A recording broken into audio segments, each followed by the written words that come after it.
여러분 안녕하세요, 모토라인입니다. 오늘 민식이법 얘기를 좀 해볼까 하는데, 최근에 이 뉴스 다들 보셨나요?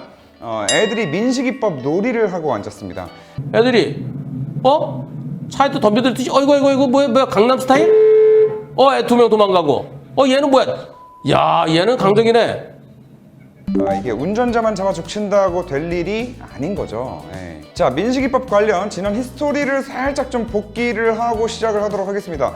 지난 2019년 9월에 충남 아산의 한 어린이 보호구역에서 교통사고가 나서 당시 7살이던 김민식 군이 사망하는 안타까운 일이 발생했습니다. 그리고 이 사건을 계기로 같은 해 12월에 어린이보호구역의 안전을 위한 시설 및 장비 설치를 골자로 하는 도로교통법 일부 개정 법률안과 운전자가 어린이보호구역에서 어린이를 다치거나 죽게 한 경우에 가중처벌을 할 수 있는 특정 범죄 가중처벌 등에 관한 법률 개정안이 함께 공포가 되었습니다.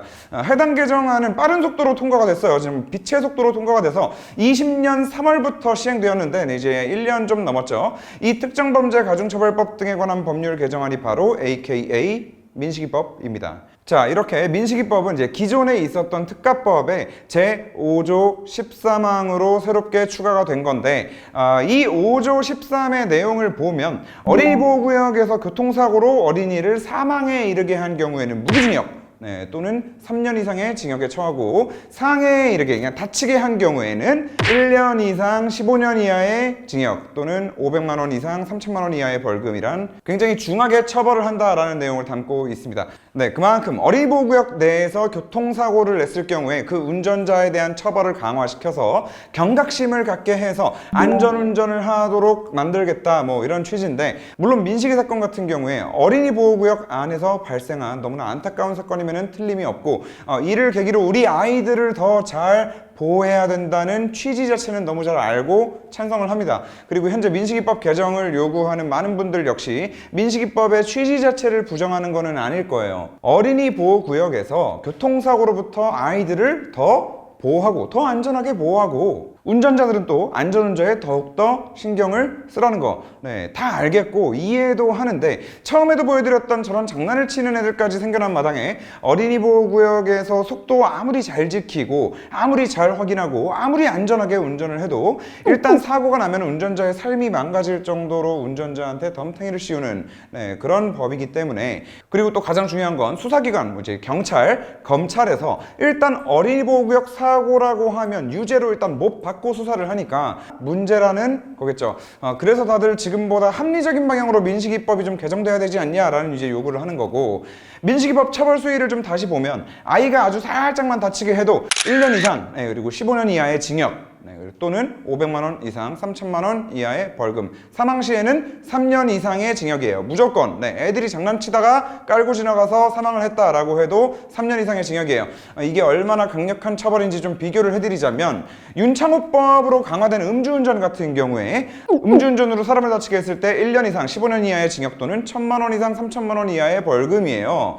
그리고 사망사고를 낸 경우에도 3년 이상의 징역 또는 무기징역으로 민식이법이랑 형량이 거의 같습니다. 심지어 형법 제297조에 명시되어 있는 강간죄도 처벌이 3년 이상의 유기징역인데, 어린이보호구역에서 실수로 어린이를 쳐서 사망사고가 발생한다고 하면 해당 운전자는 음주운전이나 강간죄 가해자와 비슷한 처벌을 받게 된다는 겁니다. 아니 근데 진짜 막말로 어떤 미친 운전자가 고의로 어린이를 치고 싶어 하겠어요. 그리고 사고라는 게 사전적 의미만 봐도 뜻밖의 일어난 불행한 일이라고 되어 있는데, 뜻밖의. 근데 음주운전은 지가 술 먹고 뜻밖의 운전을 하는 거야? 아니잖아요. 알면서 고의로 운전을 하는 게 음주운전인데 어떻게 둘이 똑같은 처벌을 주냐는 거죠. 그리고 진짜 상상도 하기 싫지만 만약 진짜 고의로 어린이보호구역에서 사고를 냈다? 이거는 그냥 민식이법이 아니라 살인죄로 다스리는 게 맞는 일이고요. 결국에 민식이법은 헌법에서 보장하고 있는 책임과 형벌 간의 비례성 원칙부터 지금 어긋난다는 겁니다. 형벌 비례성 원칙이라는 게 내가 어떤 사고를 일으킨 과실이 있으면 그 과실만큼만 내 잘못만큼만 혹은 고의성이 있었다면 그 고의성에 대해서만 형벌을 집행하는 게 원칙이고 당연한 이치인 건데, 미필적 고의에 의해서 살인 행위로 간주되는 음주운전, 강간죄 같이 중대한 고의성 범죄가 순수 과실범죄랑 같은 선상에 놓여서 이제 처벌을 받는다는 것 자체가 이치에 맞지도 않고 헌법에서 정한 원칙에도 부합하지 않는다는 말이죠.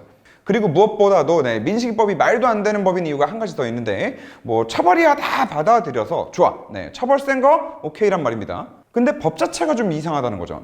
이 민식이법 개정안을 보면 운전자는 도로교통법 제12조 3항에 따른 어린이 보호구역에서 같은 조 제1항에 따른 조치를 준수해야 된다고 나와 있습니다. 그리고 여기서 말하는 1항은 통행속도 30km 제한이에요.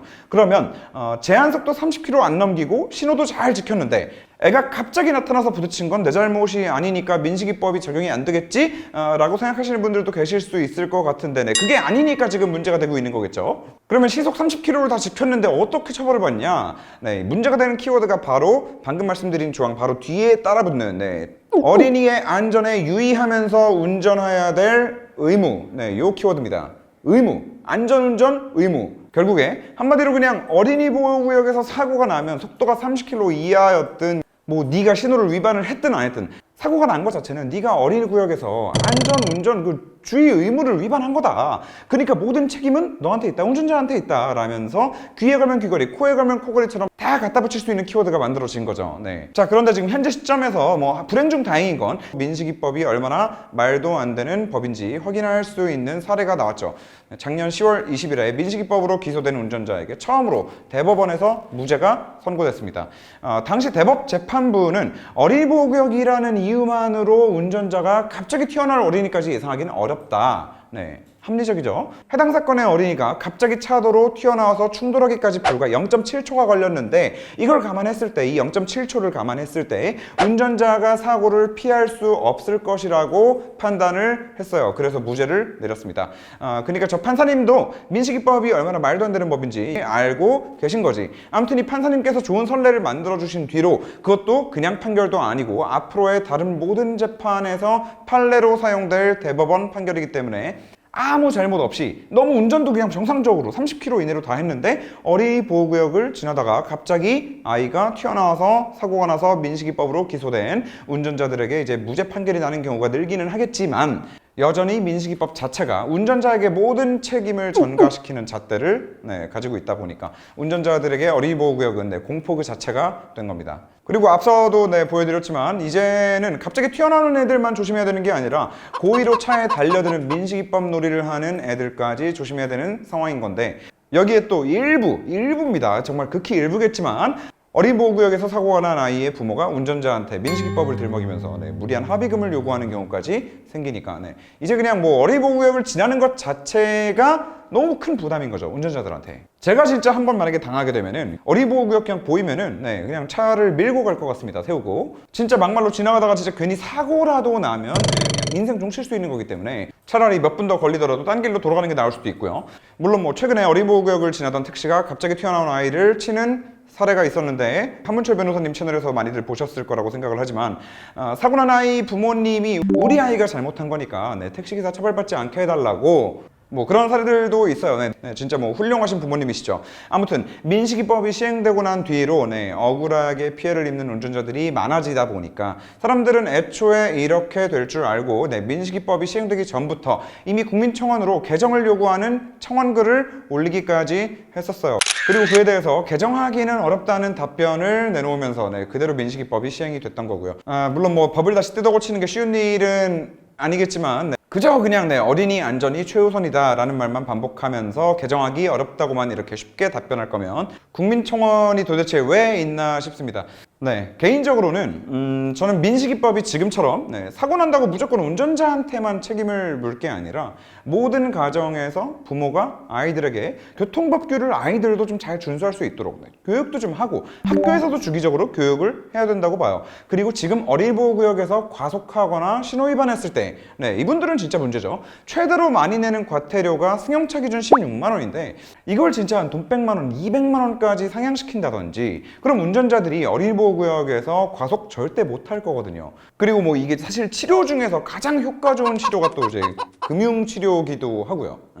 그리고 또 뭐 어린이보호구역에서 불법 주정차하는 차량들 있죠. 네, 이 차들이 사실 또 굉장히 큰 문제죠. 이것도 뭐 최근에 과태료를 3배로 올렸다고 하던데 3배 가지고 안 된다고 봐요. 네, 그거 뭐 감경받고 뭐 하면 3배 올려봤자 10만 원이라는 얘기인데 차라리 그런 어린이구역에 불법 주정차하는 차량들도 과태료를 그냥 200만 원씩 때려버리면 네, 사각지대가 없어지겠죠. 무조건적으로 운전자한테만 책임을 부과할 게 아니지 않나 하는 생각이 좀 강하게 듭니다. 다시 말해서 어린이들에게도 어린이보호구역 교육을 먼저 좀 선행시켜야 되는 거고 그런 다음에 이제 운전자에 대한 처벌 수위를 높여야지 그 순서가 맞지 않나 싶은 거죠.